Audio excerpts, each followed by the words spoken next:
Welcome to the Unbearables podcast. I'm Brandon Ruiz, and I'm here with Emilio. Jack Cowart. And today we're going to be talking about Kawhi Leonard and how The he's Claw. the claw, the claw in Toronto. Now, that Claronto. Claronto. It's the new LeBronto. He might only be there for a season.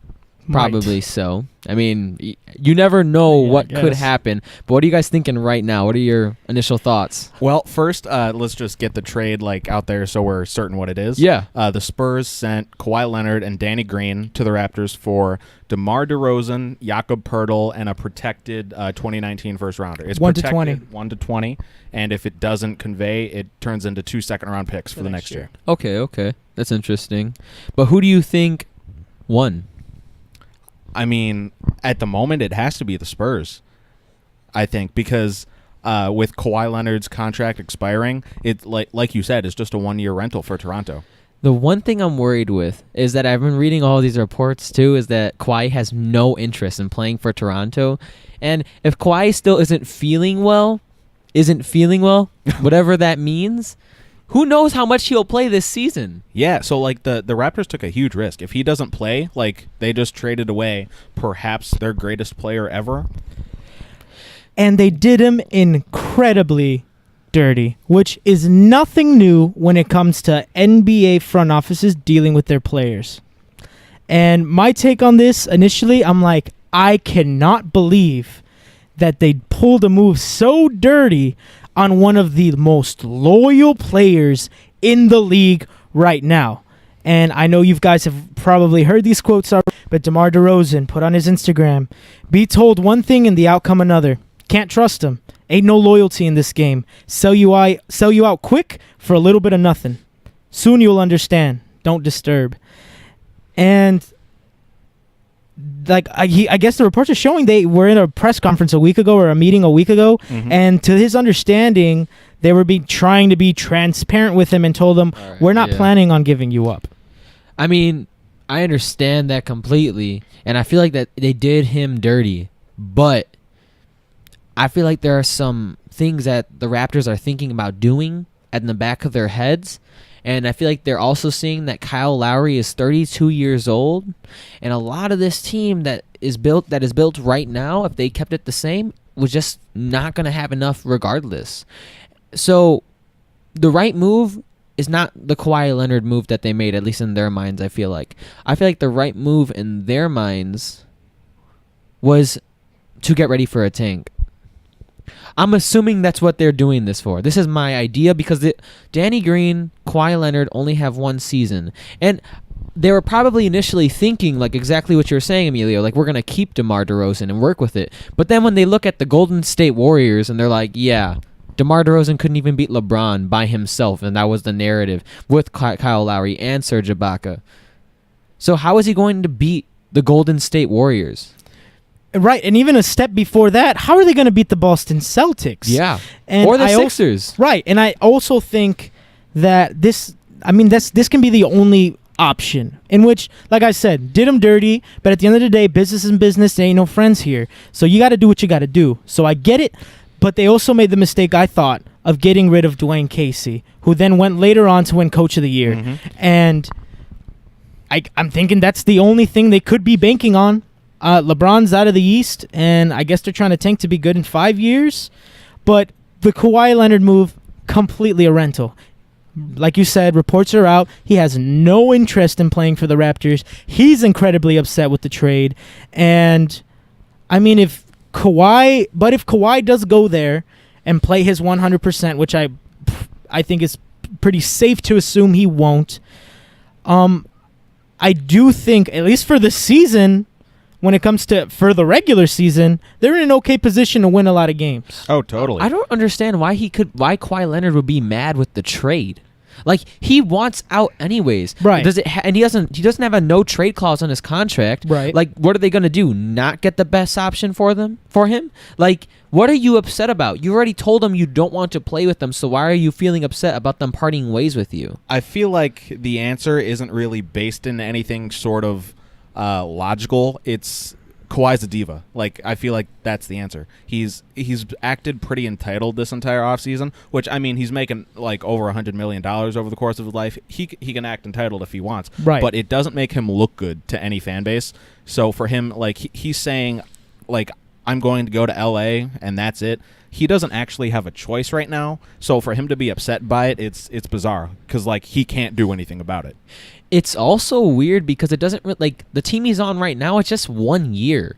Right. Like, it is just 1 year. Like, you have the rest of your career at this point to decide where you want to play, because he can sign after this season wherever he wants to go, wherever, and it's looking like somewhere in Los Angeles. Probably. Right. So why is it that big of a deal?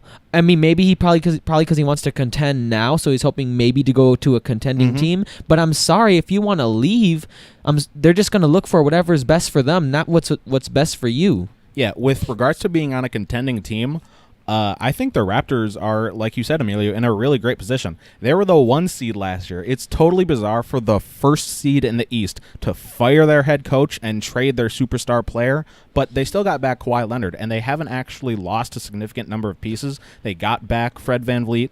They still have Siakam, so their young core is surprisingly fine. And if they try for the championship this year, because they can with Kawhi, like, if they get the 1 seed again, I won't be surprised at all. I think that team can totally get the 1 seed. And if they don't win the championship this year, like you said, Brandon, I think they're preparing for a rebuild, and they still have that young core of Fred VanVleet, Pascal Siakam, OG Anunoby. So either way, I think this will work out for the Raptors, even if they don't win the title, but it's risky.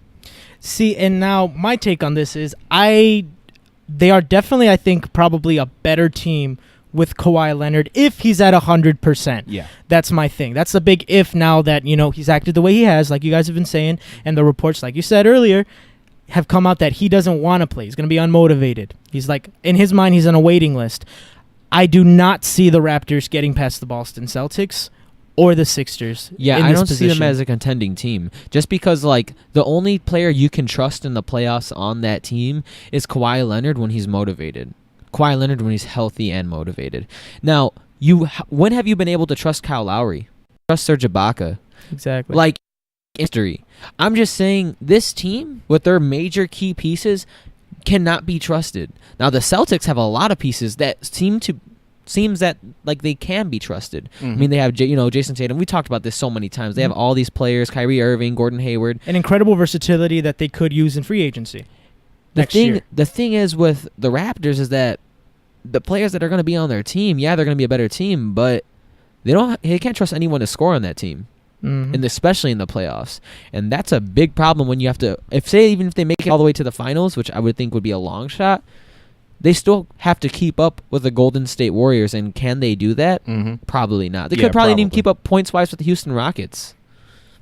And we're thinking that the Houston Rockets aren't going to stand a chance with the Warriors, what we're talking about in the past. So what is this Raptors team going to do? The only thing in my mind I see them doing is rebuilding. That's their goal. Probably. I feel like they did this just to dump DeMar DeRozan's contract early, and that's it.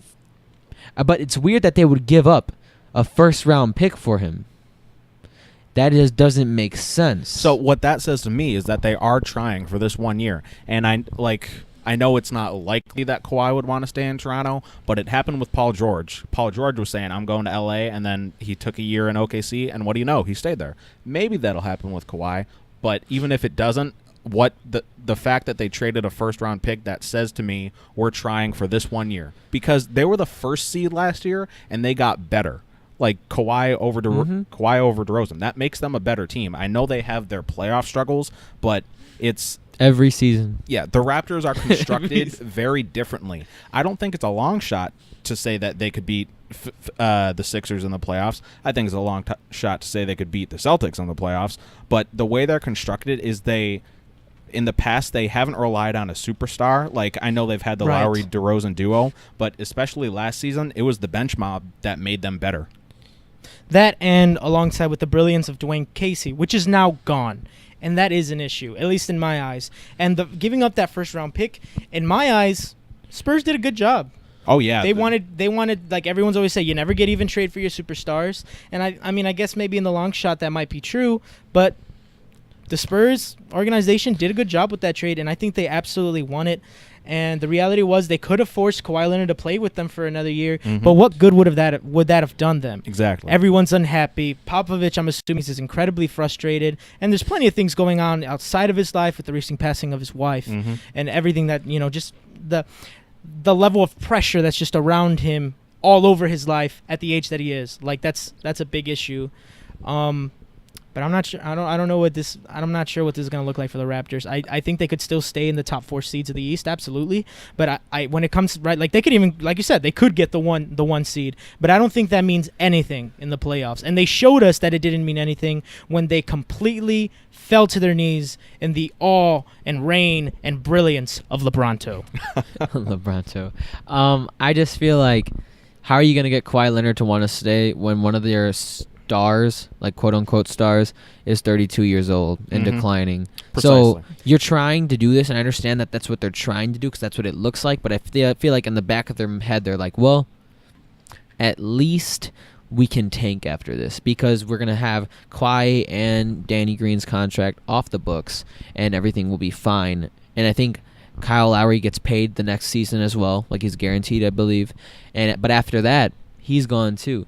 So I'm assuming what they're planning on doing is just to take a step forward in a new direction, which is probably the best for them because right now I don't see them beating the Celtics. It's not even close. Probably.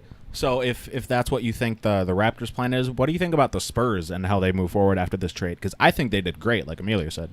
I really think they did well. I mean, they have Lonnie Walker, who I feel like has a lot of potential. He just needs to take better shots. They have DeMar DeRozan, LaMarcus Aldridge, aging Pau Gasol, but he still does what you need him to do. He still gets rebounds. He still scores at a decent rate. It's obviously going to keep on declining, but he still knows how to play basketball. They still have Rudy Gay. They signed Marco Bellinelli, and I'm assuming they're keeping Manu Ginobili. Yeah, he hasn't announced any sort of retirement yet. Yeah, so I'm happy about. I mean, he still can play. Surprisingly, like this dude's 40 years old, could still play basketball. That fadeaway ageless. And they have Patty Mills.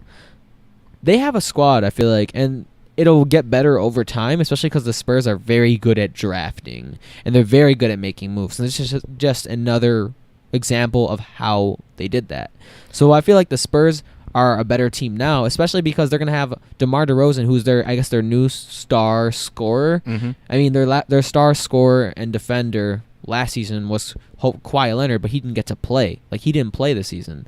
So they're definitely a better team now because they're at least going to have that gap filled. What's great about what you just said about their star, I feel like you totally forgot about LaMarcus Aldridge because he took on the mantle. Like, he's not Kawhi level, but he took Absolutely a huge leap last year. Like, he was the team. He was the offense. He was the defense, aside from DeJounte Murray, who got second-team all-defense, which is great. But for LaMarcus Aldridge to not have to shoulder that weight with DeMar DeRozan joining, like, I think they got so much better. Yeah, and the other thing is DeMar DeRozan is predominantly a shooting guard. I know he has small forward abilities, but he's predominantly a shooting guard, and that's the position that they're trying to bring Lonnie Walker in. Yes. As of right now, he's a shooting guard as well.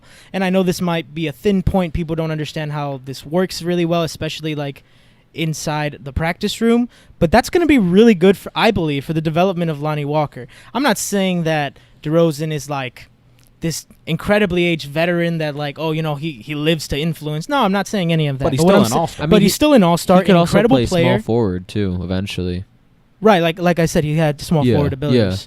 And that can be really good for the development of Lonnie Walker. I feel like DeMar DeRozan, he stands at 6'7", but when he's in the air, he don't look like 6'7". That man flies. And one of my issues with Lonnie Walker is his lateral quickness and how much he utilizes his length. And I think DeMar DeRozan is going to definitely help him out there. Yeah. No doubt. For sure. I mean, it's a development. Like, it's a process that the Spurs are going through right now. But, I mean, they've always been really good at this. They've been great for the past 20 years.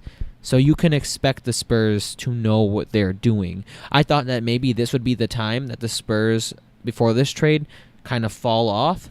But this just kind of goes to show, like, the Spurs just have a really well-run organization. Because, like Emilio just said, like, when Lonnie Walker becomes a better shooting guard in this league, DeMar DeRozan is probably going to be their small forward going into the future. I mean, they have Rudy Gay now, which helps, but it always helps in this position because I'm assuming it's probably going to be like Patty Mills, DeMar DeRozan, Rudy Gay, LaMarcus Aldridge, and then Pau Gasol as their starters, I'm assuming. But then you have a six-man, like a six-man shooting guard in Lonnie Walker, which I'm assuming that's the role he's going to take. And that's pretty good because Lonnie Walker has some tools. Absolutely. He just needs to develop them. And the Spurs just show you again why they're the Spurs. Yeah. There's a piece of the trade that we haven't gotten to go that in-depth yet, Jakob Poeltl, which I think is a huge gain for the Spurs because, like you said, Brandon, Pau Gasol is aging. LaMarcus Aldridge can play center, but he's best as a power forward. So to get Jakob Poeltl, who's a great young center, it really it makes their future look brighter because before Jakob Poeltl, the Spurs were kind of old. Oh, Well, yeah. yeah, for sure. Oh, yeah, big time. But I see what you're saying because like they always find a way to fill in their new pieces and fill in this and that. But Jakob Poeltl, while he does show some promise, still has a lot to get better at. Yeah, I mean, he's he still definitely needs to, a developing piece. he still needs to get stronger, but he's young. I mean, he's 22 years old, 22, 23 years old, I believe. Right. So there's a lot that he can gain still. So the Spurs, and they're really good at getting the most out of their players. Right, he's in a great position. He's in the right organization to do that. So I feel like this is a good move for them. I feel like maybe he can learn some things from LaMarcus Aldridge and Pau Gasol, but we have to wait and find out. But I also think the pick that they're receiving is very interesting too, because here we go again. The Spurs are going to build again, and if this pick is within 1 through 20, right, they could get another player. I mean, they got Kawhi Leonard. What was the 15th pick of the draft or something like that? I believe so. They could find another player who is that good, I'm assuming, or at least pretty good, because the Spurs just do that. Yeah. That's what they do. They do it all the time. And when they get their picks, they don't waste them. So if I'm the Spurs management, I'm thinking, hey, man, we just extended our legacy even further. Like, our kind of like empire is going to keep on going on, assuming that the Spurs do what the Spurs do. Yeah, Right. and most importantly, go on after Popovich retires, because I'm sure that's coming pretty soon, 3 years maybe. And with them trading for DeRozan, that says that Pop's not giving up. He's not going out in a rebuild, which I think is fantastic. I love Popovich so much. I mean, a lot of people think he's the best coach ever in NBA history. I don't know exactly who I believe is the best coach in NBA history, but he's definitely up there for sure. I was definitely worried about his retirement after everything that happened in the last couple of months. You saw him not showing up at games even like before the passing of his wife, sadly happened. And I was thinking Pop might be gone after this coming year. And the Spurs really made a good move to say, Pop, it's up to you, but we got your pieces. Yeah, I think that playoff streak is going to continue. It's been 20 years, I believe. Yeah, like 20 years. And it's hopefully not going to be stopping sometime soon. I know the West is stacked, but I have faith in the Spurs. Yeah, I do. I mean, I don't think they're going to win next season, but I feel like going forward, they could definitely make some good moves. But I feel like it's probably going to come maybe after Popovich's time, but that's okay because you just got to stay as consistently, I guess, really good for as long as you can, and the Spurs do that. But another team that seems to be building is the Chicago Bulls. Now, they just signed Jabari Parker, and at first I was a little skeptical, but then you look at the contract. It's 2 years, $40 million. The second year is a team option. So there is nothing to lose in this situation. Literally nothing. And all you can really say is, hey, we're just going to look and see what happens, see what he is for this team. And he could be good potentially. I mean, he gives the Bulls more length. He knows how to use his size pretty well to create space. The way he scores looks a little different, but if it goes in, it goes in. And that's all that really matters. The one thing I'm a little concerned about is that I don't really understand what the Bulls are trying to do right now. So do you guys have any ideas around that realm with Jabari Parker? Yeah, with regards to the Parker signing, there are a lot of reasons to not like it. His defense is bad. Like, Yeah. his defense is very bad, and the Bulls' defense last year was not very good. Mhm. So he doesn't make us better. He has a lot of the same problems on defense that Zach LaVine does, so that makes our perimeter defense even worse. I know Markkanen is like a fine defender, but he can't make up for LaVine and Jabari Parker. There's the injury concern, which is very real. He's had 2 ACL surgeries, and he's only 23. Mhm. And another thing I don't like about it is the fact that we're probably going to be playing him at small forward when he's best suited as a power forward, in my opinion. Like, he just can't defend threes that well, and we're already too... Yeah, I mean, it's due to his lateral quickness. Yeah, you know, it's not the best. We're too clogged up at power forward. We have Markkanen, we have Portis, we have Parker now. I'm sure there's someone else I'm forgetting. Felicio is technically a power forward. Yeah, he's technically on the team, even though he plays most of the time on the G League. Technically plays basketball. There's one other reason that I've seen against the Parker signing. He might take away minutes from Hutchison. Mm-hmm. But despite all that, I still love the signing because it's a team option for the second year. I don't think Jabari Parker is worth $20 million a year, but like, we weren't doing anything else with that cap space. Like, we just gave him free money because he's from Chicago, but I literally don't care because of that team option. It's a 1-year rental, and if he's good for us, then great. If he's not, we lost nothing. Yeah. I mean, that's a pretty good way to put it. And also, Jabari Parker does help with some of the things that the Bulls need. Like, he's a 38% shooter from the 3, and the Bulls are looking to get better at shooting from the 3. I mean, he fills some gaps. He gets rebounds. He gets a decent amount. He averages, like, I think 5 over his career around that area. I just feel like Rebounds? Yeah, rebounds. 5.5. Yeah. 5.5. So, Right, yeah. I was just saying, I said around 5. But there's nothing really wrong with this. I was just really hoping that Chandler Hutchison would have got more minutes. Yeah. That's what I was really hoping for, because I feel like you drafted him, so give him a chance. Like, give him a shot. You drafted him at small forward. I'm assuming you wanted him to do that. Now you have Jabari Parker, who's a power forward. And I don't think it's a bad signing by any means, but I just feel like, what is your plan? Because signing Jabari Parker is actually probably going to increase your record even more than before. So are you trying to win?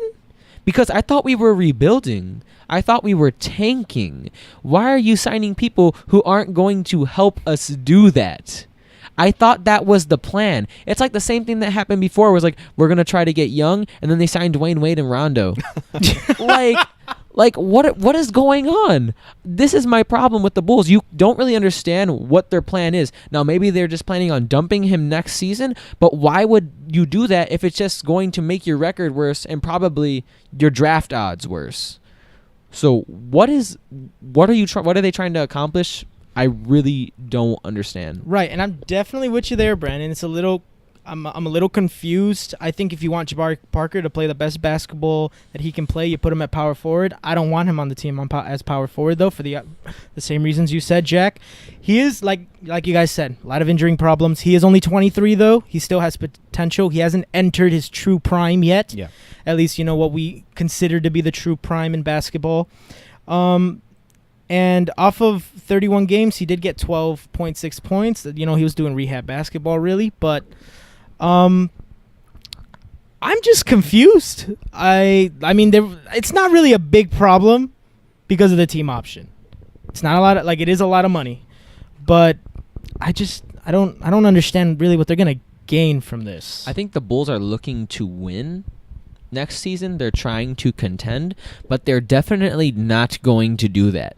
They're definitely not Yeah. It's just that's the fact of the matter. It's like, yes, I'm understanding maybe they're trying to keep some of their players happy. Maybe they're trying to sell tickets, because the Bulls do that a lot. They'll make some dumb moves as long as they sell tickets, because and they always do. And they always do. I feel like the Bulls' problem is that they will sell tickets regardless of if the Bulls are bad, because people will still go to the games. Like that. I feel like that doesn't make a difference. You catch me there.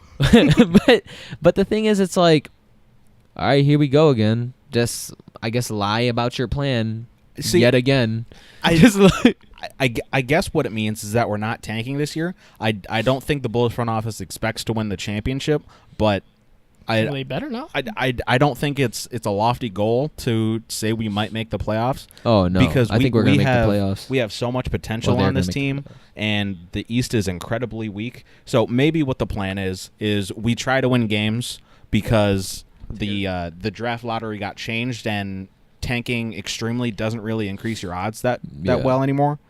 Or maybe they're doing this too because they're trying to sign a big name free agent next season. Anthony Davis, or he's in 2 years though. Yeah, he's not, and and he's not signing here. Yeah, he's not signing. I don't think. Yeah, One I don't think they would go for Anthony Davis, which I mean he's obviously one of the best players in the league, but I feel like next season they're probably looking more towards Kyrie Irving, or I'm not saying Jimmy Butler is a thing, but they could be looking at Jimmy Butler too, but that kind of causes a little bit of friction. Yeah, I know you're not saying it's a thing, but I'm going to put my money on it. It's not a thing. Yeah. I don't think Butler's coming back.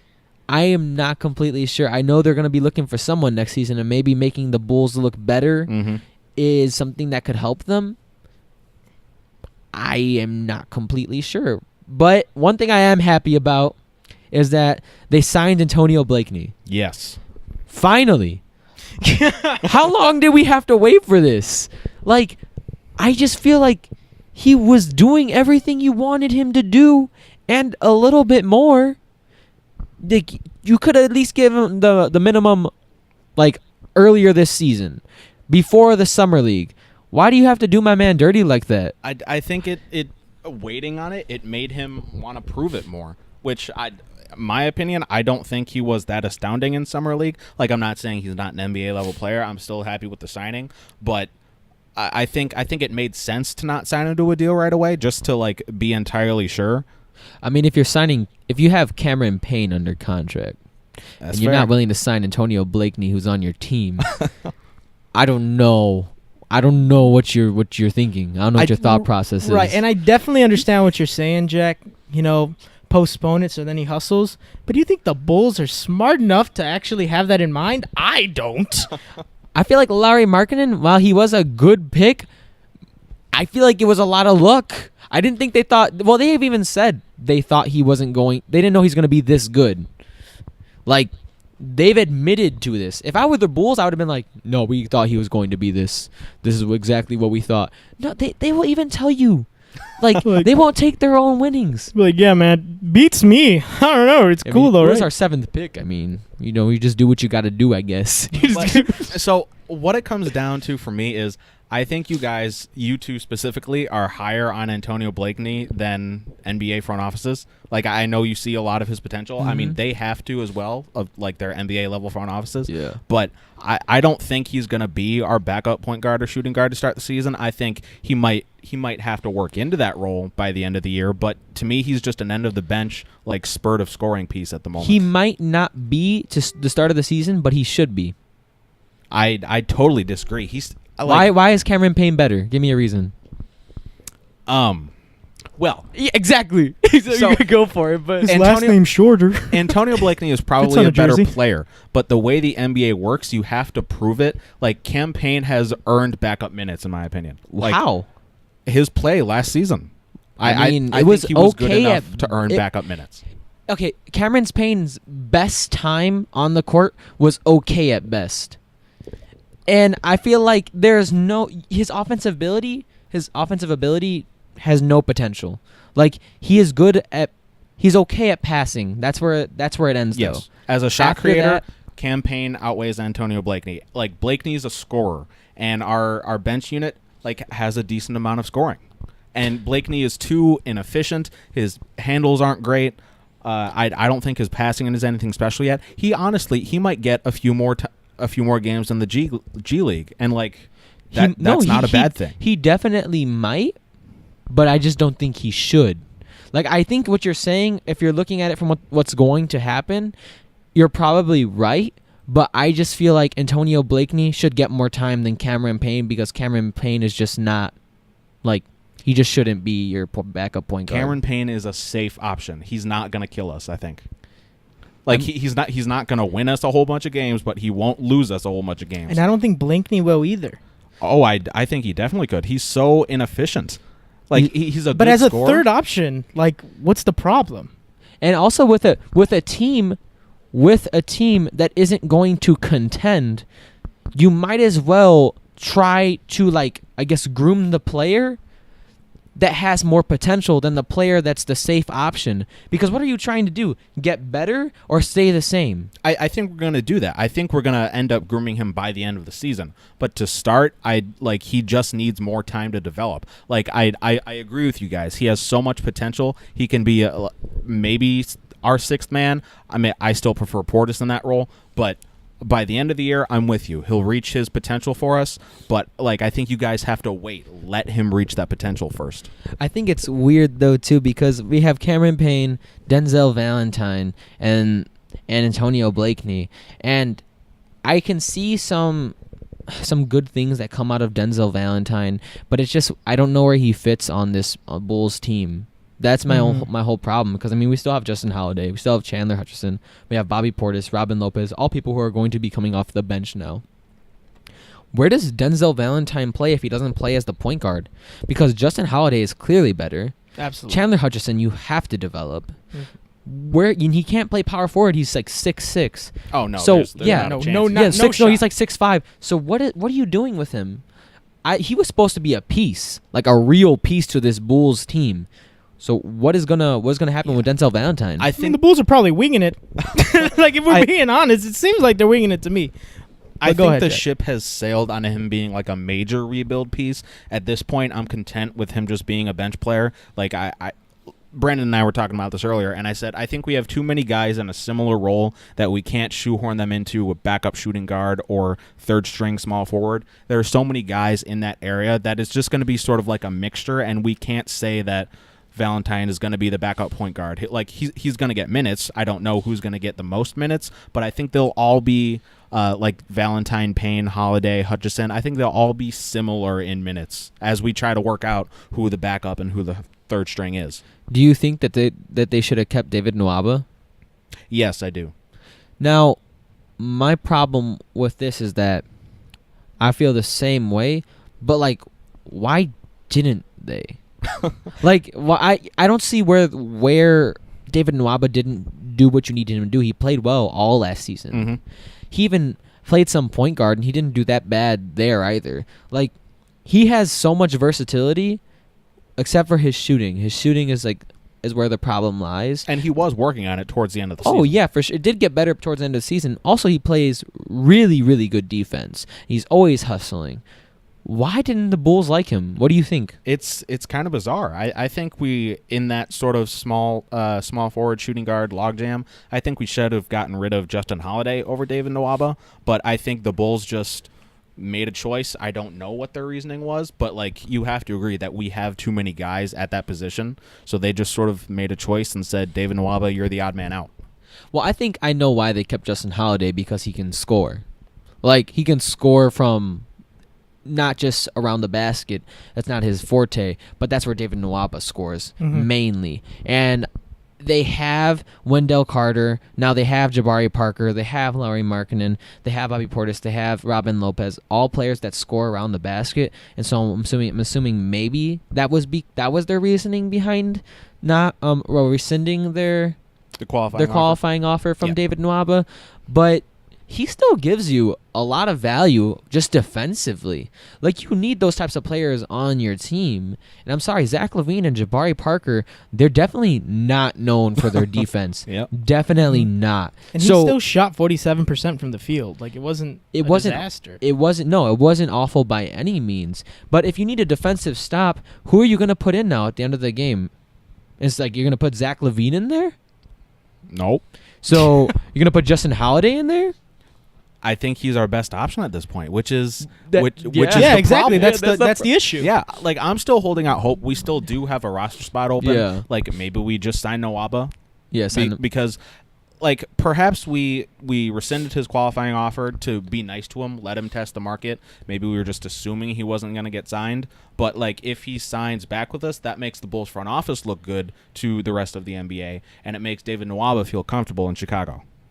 I mean, I feel like I see what you're saying, but they should have just signed. They should have just kept the qualifying offer on him. Oh, like, yeah, I agree. he fills a hole, and the Bulls defensively at small forward have some problems. I know Chandler Hutchison seems like a player though that grinds, so maybe he can become a good defender. Mm-hmm. He's a little light, so that might hold him back on some small forwards. He does need to gain some weight. But David Nwaba, there are a lot of players that he could play defense on in this league, and especially in the shooting guard and point guard position. And Chris Dunn isn't a joke. Larry Markkinen, if you do something to him, he definitely wants to get you back on the defensive side of the ball. Oh. And Wendell Carter will just take the ball out of your hands. I'm so happy Both about hands. So Both. you need people to do that on your team.